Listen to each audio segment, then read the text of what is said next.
네, 대선을 앞두고 여러 분야에서의 행보를 이어가고 있는 트럼프 미국 대통령입니다. 수단을 테러 지원국에서 제외하겠다는 말도 했는데요. 보도국 연결해서 알아보도록 하겠습니다. 앞에 조건이 붙죠. 이번 트럼프 대통령의 발언은 어떤 의도가 있는 건가요? 네, 이번에 수단이 제외가 되면 미국이 지정한 테러 지원국에는 북한과 이란 그리고 시리아만 남게 되는데요. 이번에 수단이 제외된 데는 돈이 작용했습니다. 트럼프는 트윗에서 수단의 새 정부가 미국의 테러 희생자와 가족에게 3억 3,500만 달러를 지불하기로 합의했다고 밝혔습니다. 그러면서 돈이 예치되면 나는 수단을 테러 지원국 명단에서 삭제할 것이다. 미국인을 위한 정의이자 수단을 위한 큰 발걸음이라고 적었습니다. 수단은 1993년에 테러 지원국으로 지정돼서 지난 27년간 강력한 제재를 받아왔습니다.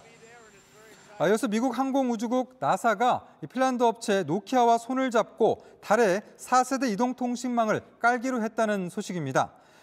나사는 달 기지를 건설할 목표를 세우고 노키아 연구소에 160억여 원을 지원하기로 했는데요.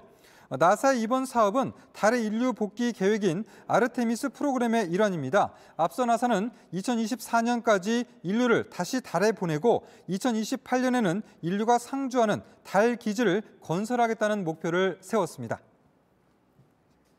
네, 앞서도 전해드렸는데 프랑스에서 교사가 숨진 사건이요. 관련해서 프랑스 정부가 강경 대응 방침을 밝혔습니다. 이슬람 극단주의에 대해서죠?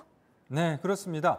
제랄드 다르마냉 프랑스 내무부 장관은 증오 발언이 넘쳐나는 사회관계망 서비스를 규제하고 또 문제 소지가 있는 이슬람 단체를 통제하겠다고 밝혔습니다.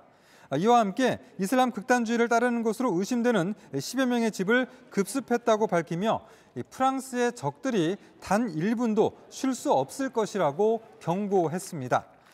프랑스 정부는 중학교 역사 교사인 사뮤엘 파티가 수업 시간에 무함마드를 풍자 소재로 삼은 샤를리 에브도의 만평을 보여줬다는 이유로 살해된 데에는 SNS와 또 일부 과격 이슬람 단체가 역할을 했다라고 판단하고 있습니다. 끝으로 조금 전에 들어온 속보인데요. 서해안 고속도로에서 차량 10여 대가 연달아 부딪혔다는 소식입니다. 오늘 오전 5시 52분쯤 충남 당진시 신평면 서해안고속도로 하행선 서해대교 인근에서 사고가 발생했습니다. 이 사고로 14명이 다쳐 인근 병원으로 옮겨졌습니다. 아직까지 도로 주변에는 짙은 안개가 끼어있는 곳이 많은데요. 사고가 난 지 2시간이 지난 시점이지만 여전히 교통 정체가 이어지고 있다는 그런 소식 전해드리겠습니다. 지금까지 아침엔 지금 JTBC 이재승입니다.